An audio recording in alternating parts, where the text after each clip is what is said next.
Hey everyone, Eric Hayden here in the garden today. It's May 21st. I appreciate the responses on the garden tour. If you didn't get a chance to vote yet or let me know your opinion, I'm kind of curious if you like rose tours like this where we talk, or if you like the music and a much shorter video. So far it's me talking, which I'm surprised, so I'll keep doing it.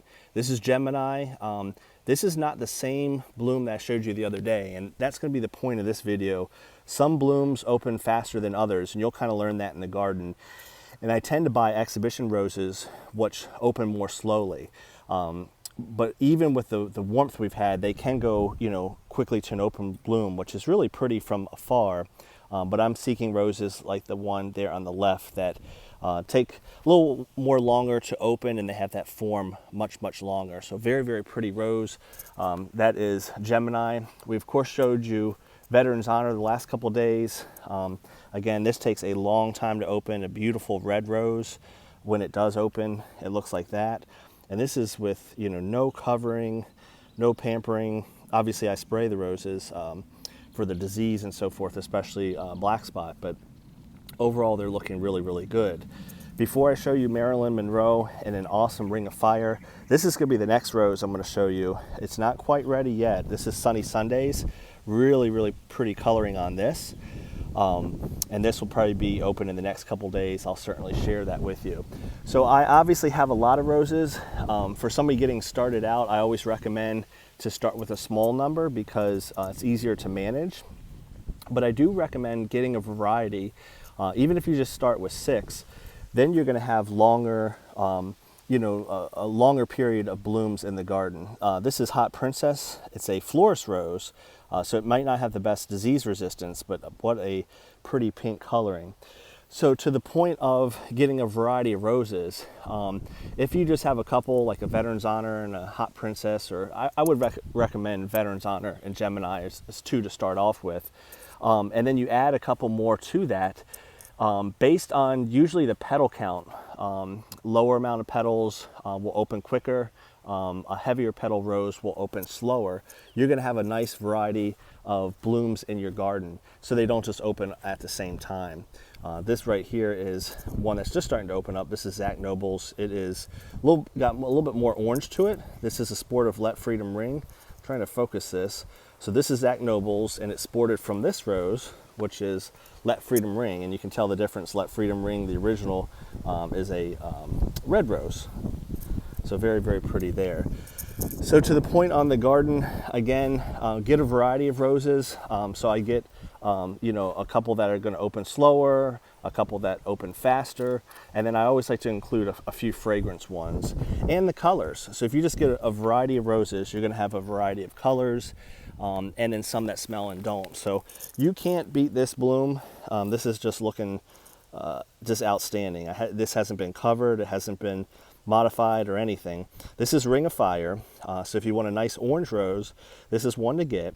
It doesn't have a fragrance, and that's where I mix in a Mr. Lincoln, a Double Delight, to give me some fragrance. So the point of this video, in addition to showing you blooms, is to talk about variety in color, variety in what you want.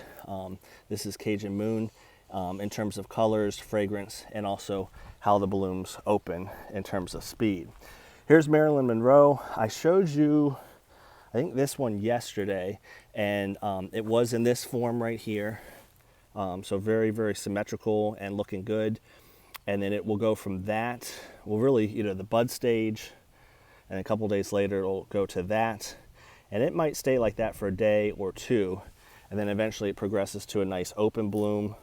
And then you can see the stamens, very, very pretty. So nice progression on that. It doesn't grow quite as much as I said, Veterans Honor or Gemini, but those are 3 I would consider starting out with. Marilyn Monroe, probably certainly a little lower, but Veterans Honor and Gemini, I can't say enough because they're easy to get commercially. They're good growing roses. They make a good cut flower as well.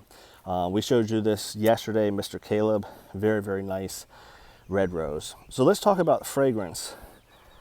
These roses tend to open a little quicker sometimes, but the reason why they're in the garden is because they smell good. A good one to get is a huge bloom. It's an orangish red. and it just smells really good. It's Dolly Parton. It's one of the more fragrant roses. These are the first couple blooms, but from the one I showed you yesterday, you can see they get pretty wide and pretty large bloom size for hybrid teas. When you're talking about fragrance, I showed you Dolly Parton. My two recommendations on the hybrid tea was Gemini and Veteran's Honor. For the fragrance, I would recommend Double Delight and Mr. Lincoln. So this is Double Delight. I showed you this yesterday and it just didn't do it justice, the coloring. This does it a little bit more because it's a closed bloom. Similar to Jewel Grace, it's a white red blend, but look at the petals on the inside have that yellow hue to them. I mean, that is an outstanding bloom. And the reason why I would recommend Double Delight is it's a good growing rose, but in addition to the form and color, it has fragrance.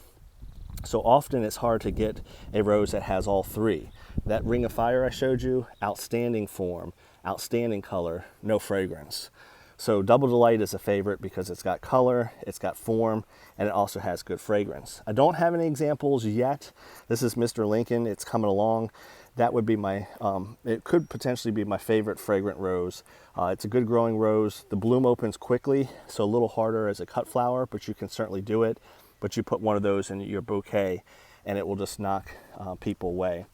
A newer one that has a light citrus smell, and this is commercially available. I got this from Witherspoon Roses up in Durham, but any of your mail order roses will carry this. This is Pope John Paul II. Beautiful white. This had a little more form yesterday. What I mean by that is a nice pinpoint center, but very vigorous with the blooms. I mean, you can see at least 20 blooms on this thing. So that's a good one. We went over Double Delight, Mr. Lincoln, probably my two favorites. Pope John Paul II is a good one, and this one is a good one too. This is Secret. It battled thrips a little bit, so that's why it's not looking pristine, but that's because of the insects, not because of the bloom. It has good form, and it has fragrance as well. So Secret and Pope John Paul II, along with Mr. Lincoln, and also Double Delight. I'm going to wrap this video up with showing you a difference in color. If you saw in the beginning of the video, we showed you Zach Noble's is an orange-red blend. That is a sport of Let Freedom Ring. A sport is a genetic mutation. Often it's in color, and that's what I'm showing you here. On the right is Folklore. Orange rose, bred in the late 70s from Cordis. Beautiful, beautiful rose, has really good form. It does well in northern climates as well. It has good cold hardiness.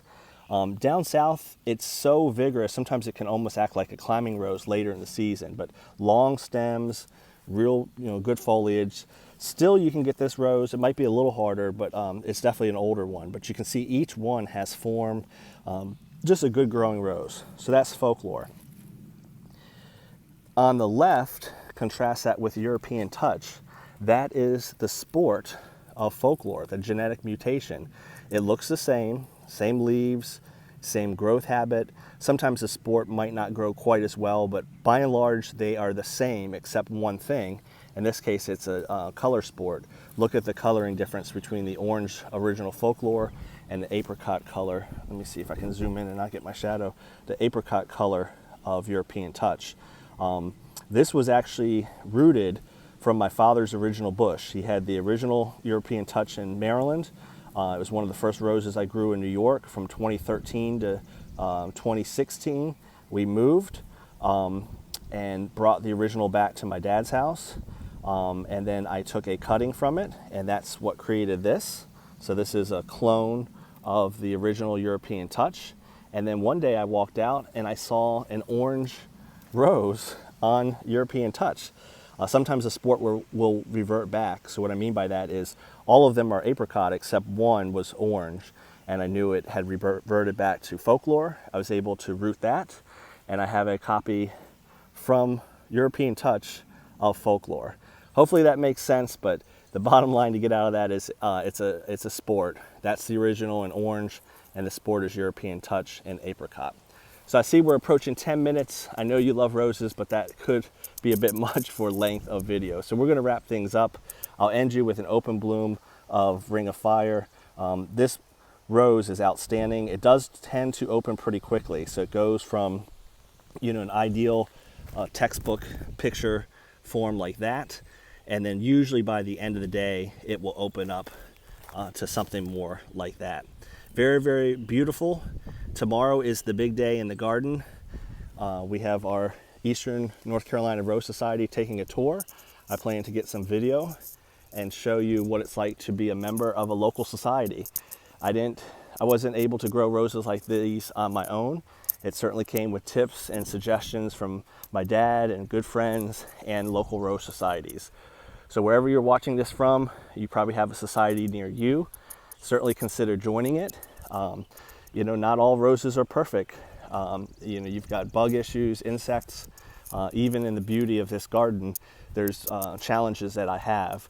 But by sharing those challenges with people that live in your area, you get some good experience and tips versus reading it out of a book that might pertain to another part of the country that doesn't have a climate like you. So really encourage you to consider joining your local Rose Society, and of course the American Rose Society is a good organization to join as well, and to find out about roses on a national level across the country. Have a good one. We will continue to do these videos based on the feedback. I obviously love growing roses, and I love hearing the comments below. So comment away, and as always, be safe. Take care.